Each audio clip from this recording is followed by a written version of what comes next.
안녕하세요. 오늘의 질문 강국진입니다. 오늘은 글쓰기 어떻게 해야 할 것인가 라는 주제에 대해서 이야기를 하겠습니다. 저는 독서에 비해서는 상대적으로 무시되어지는 글쓰기의 중요성을 자주 강조하는 편입니다. 그래서 전에도 당신이 글을 써야만 하는 이유, 이런 글을 쓰고 유튜브 컨텐츠를 만든 적도 있습니다. 하지만 중요한 건 실제로 글쓰기를 어떻게 실천할 수 있을까 하는 것이겠죠. 글쓰기는 물론 쉬운 일이 아닙니다. 그래서 저는 이번에는 글쓰기에서 잊지 말아야 할 두 가지 원칙에 대해서 말해보고 싶습니다. 미리 말씀드릴 것은 제가 말하는 것이 무엇이 되든지 간에 글쓰기에 대해서 한 15분 정도 듣는다고 해서 우리가 글쓰기를 잘하게 되지는 않습니다. 그래서 제가 여기서 이야기하는 것은 정확히 말하면 글을 어떻게 하면 잘 쓸 수 있는가에 대한 것이 아닙니다. 그보다는 이것은 어떻게 하면 우리가 계속해서 글을 쓸 수 있게 되는가에 대한 것입니다. 하지만 글을 잘 쓰는 데 있어서 글을 많이 써보는 것만큼 중요한 것은 없습니다. 그래서 어쩌면 우리가 글을 계속해서 쓸 수 있는 방법, 이것이야말로 글을 잘 쓰기 위한 가장 중요한 방법일지도 모르겠습니다. 자, 그럼 그 첫 번째로 제가 글쓰기에 대해서 가장 강조하고 싶은 원칙은 이것입니다. 우리는 자기가 좋아하는 글을 써야 한다 하는 겁니다. 우리는 여러 가지 이유로 글을 씁니다. 그리고 다른 것도 마찬가지지만 이왕 글을 썼으니까 다른 사람에게 칭찬을 받으면 기분이 좋습니다. 혹은 베스트셀러를 쓴다든지 그걸로 돈을 벌어서 생계를 해결할 수 있다면 더더욱 좋겠죠. 저만 해도 누가 제 블로그에 글이라던가 제가 쓴 책을 읽고 좋은 소감을 남겨주면 기분이 좋고 글쓰기의 보람을 한층 더 느낍니다. 하지만 그건 어디까지나 기본적으로는 덤으로 여겨야 하는 것들입니다. 우리는 기본적으로 내 글의 가장 중요한 독자는 자기 자신이라는 것을 기억해야 합니다. 다시 말해서 우리가 우선적으로 만족시켜야 하는 것은 그 글을 쓰고 있는 나라는 독자라는 겁니다. 우리가 그것을 할 수 있을 때 우리는 쓰는 일에서 진정한 보람과 즐거움을 느끼게 됩니다. 예를 들어서 어떤 생각이 났어요. 그런데 제가 그걸 적어뒀죠. 그런데 그걸 나중에 읽어보니까 자기가 쓴 글이지만 꽤 괜찮더라는 거죠. 이런 생각을 했구나. 이런 생각 참 그럴듯하네. 이런 거죠. 이런 경험을 해본 사람은 글쓰기에 빠지게 됩니다. 남들이 읽지 않고 설사 나 혼자만 그 글을 읽는다고 해도 이걸 안 적어 놓았으면 어쩔 뻔했는가. 큰일 날 뻔했는걸. 이런 생각이 들죠. 그리고 이런 생각이 들면 어떤 생각이 떠오를 때마다 괜찮은 생각이 떠오를 때마다 그걸 적어두려고 노력하게 됩니다. 그리고 그렇게 하나하나 쌓여가는 글들이 생기게 되면 차차 그 글들을 자기 팔이나 다리처럼 자기 자신의 일부로 느끼게 되는 것이죠. 이럴 때 글쓰기가 보람있게 느껴지게 되는 겁니다. 사람이 기록한 생각들이라는 것은 우리가 살 정신의 집이고 우리 정신의 일부이기 때문입니다. 이런 건 사실은 그렇게 자명한 거죠. 그런데 사실 잊어버리기도 쉽습니다. 왜냐하면 우리가 어디 가서 글쓰기를 배운다고 한번 상상을 해봅시다. 그러면 선생님들은 대개 일반적으로 글이란 이런 것이 좋습니다. 이렇게 써야 합니다. 다른 사람이 이렇게 써야 이해를 잘합니다. 이렇게 설명을 해주죠. 그래서 글이란 것은 주로 선생님을 기쁘게 하거나 혹은 다른 사람을 기쁘게 하라는 그런 암시가 많이 들어 있습니다. 또 우리가 글쓰기를 노동으로 생각하면 글을 쓴 거에 대해서 대가를 받고 싶어 하죠. 그러니까 우리는 대가를 받으려면 다른 사람을 좋게 해야 되는 거잖아요. 그러니까 우리는 자기 자신도 만족시키지 못하면서 남부터 만족시키려고 하게 됩니다. 그러니까 요즘에는 이런 글이 팔리더라. 이렇게 글을 썼더니 사람들이 좋아하더라. 이런 것부터 신경 쓰게 되기 쉬운 것이죠. 하지만 저는 진정 좋은 글쓰기 수업이라면 그 수업의 핵심은 자신이 자신의 글을 좋아하게 만드는 것이라고 믿습니다. 어쩌면 세상에는 자기 글을 싫어하는데도, 그러니까 작가는 자기 글을 싫어하는데 세상 사람들이 그 글을 막 좋아하는 그런 경우도 있을지도 모르죠. 하지만 아마 그런 경우는 거의 없을 겁니다. 좋아하지 않는 것을 계속하기란 매우 어렵고요. 글이란 자기 자신의 표현이라서 자신이 좋아하지 않는 방식으로 쓰고 있으면 제대로 쓰기가 어렵습니다. 적어도 제 경우에는 그랬습니다. 예를 들어서 저는 어떻게 글을 쓸까요? 저는 소설을 쓸 때도 있고 에세이를 쓸 때도 있지만 그것이 어떤 형식이든 간에 대개 질문에서 시작해서 답을 찾는 과정이 됩니다. 즉 저는 어떤 질문을 떠올리는 거죠. 아, 이건 왜 이럴까? 뭔가를 하려면 뭐가 필요할까? 뭐 이런 생각을 하는 겁니다. 그래서 가장 중요한 것은 이 질문입니다. 질문이 나쁘면은 제 머릿속에는 아무것도 떠오르지 않죠. 그리고 글도 써지지 않습니다. 근데 질문이 좋으면 이 글을 잘 쓸 수 있던 없든지 간에 정말 그러네. 이게 답이 뭐지? 라는 생각이 들죠. 그리고 질문이 좋으면 답도 아주 자연스럽게 흘러나오기 시작하는 겁니다. 저는 일단 질문에 대해서 간단한 답이 떠오르면 그걸 가지고 글을 쓰기 시작합니다. 생각이 아무것도 없으면 물론 글을 쓸 수 없죠. 하지만 생각이 지나치게 길고 자세하면 오히려 곤란합니다. 흥미가 떨어지니까요.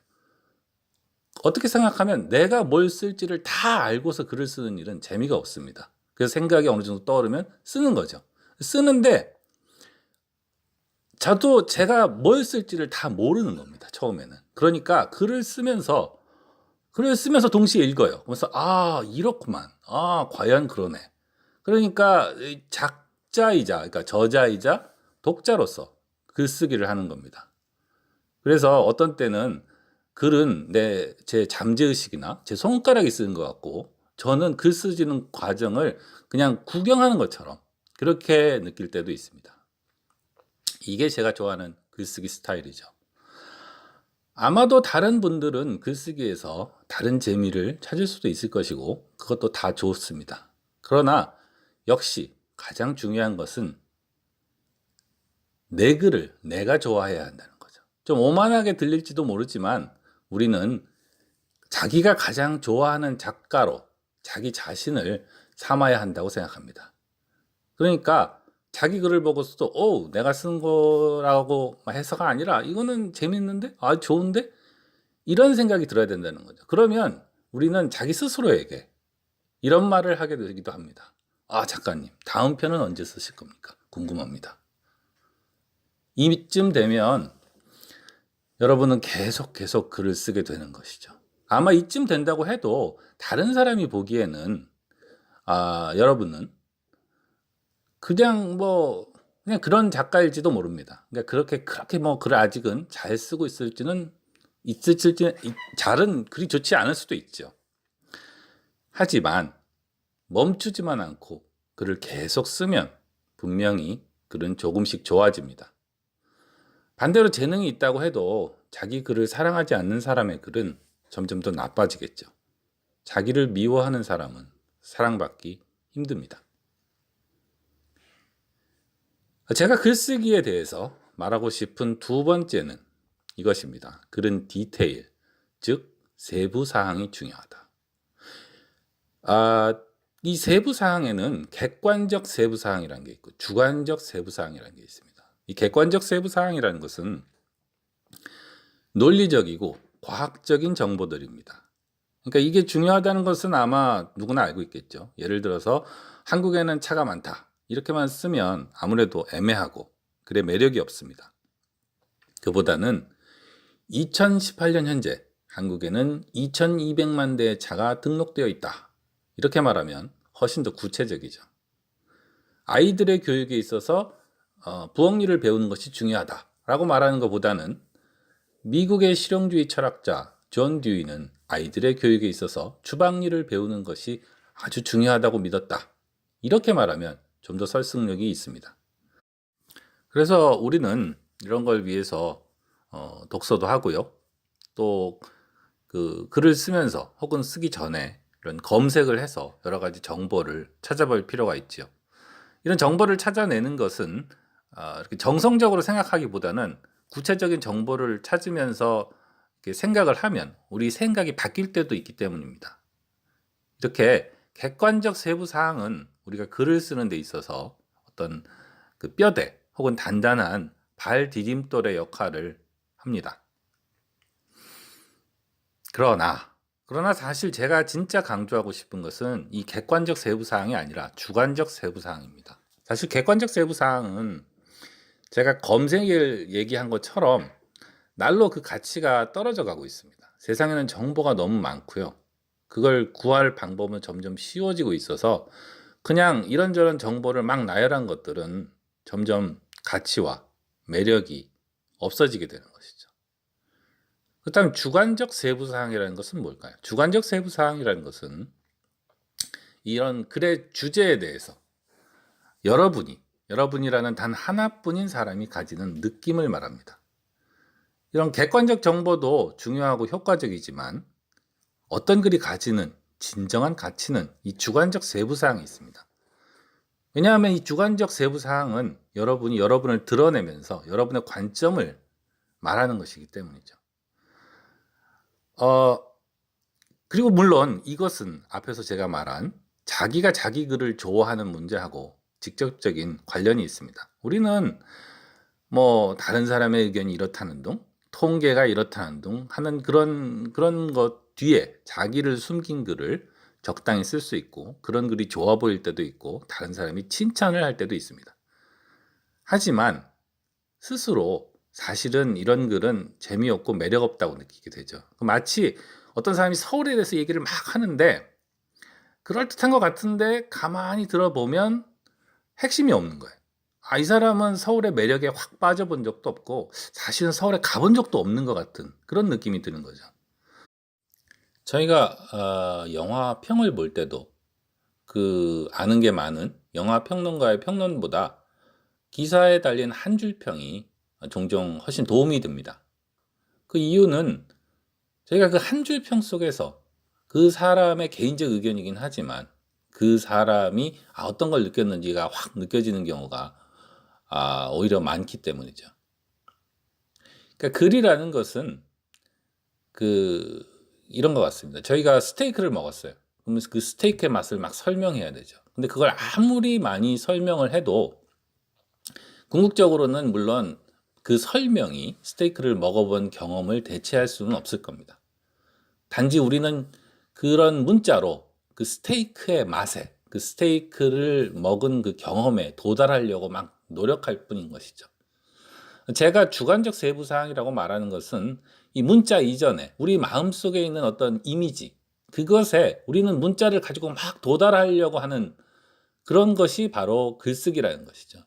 그래서 여기서 중요한 것은 이 글이 가지는 궁극의 그 가치와 어떤 그 매력은 이 우리 마음속의 이미지에 있고 그 이미지는 다르게 말하면 우리의 가치관일 것이고요. 어떻게 뭐 다른 사람과 대비해서 말하면 그 어떤 그 글을 쓰고 있는 작가의 자아라고도 말할 수 있을지 모르겠습니다. 거기서 매력이 나온다는 것이죠.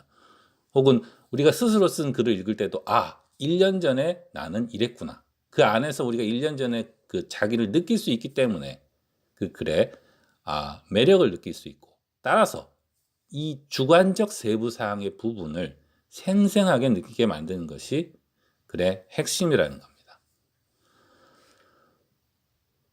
우리가 이렇게 계속해서 글을 쓰면 우리는 조금씩 자기를 더 섬세하게 표현하게 됩니다. 우리가 쓰고 싶은 것은 항상 미묘한 회색지대에 있죠. 그래서 그런 그 선입견이나 어떤 흔한 표현 이런 걸 극복하기란 쉽지 않습니다. 그러나 계속 쓰면 조금씩 좋아집니다. 그리고 그쯤 되면 누군가가 여러분의 글을 보고 이건 꽤 독창적이네, 새로운 관점이네 라고 말하는 날이 올 겁니다. 여러분 그 글 안에서 다른 사람들이 그냥 흔한 얘기가 아니라 여러분을 보게 되기 때문이죠. 그리고 여러분은 자기가 그런 글을 썼다는 생각이 들 때마다 내 글이 괜찮은데 이런 생각을 하게 될 겁니다. 세상에 아무리 멋진 화가가 있다고 해도 내가 그린 나만의 특징이 나타나는 조약돌 그림이 멋진 것이죠. 그래서 우리는 스스로 자기 글의 팬이 되는 겁니다.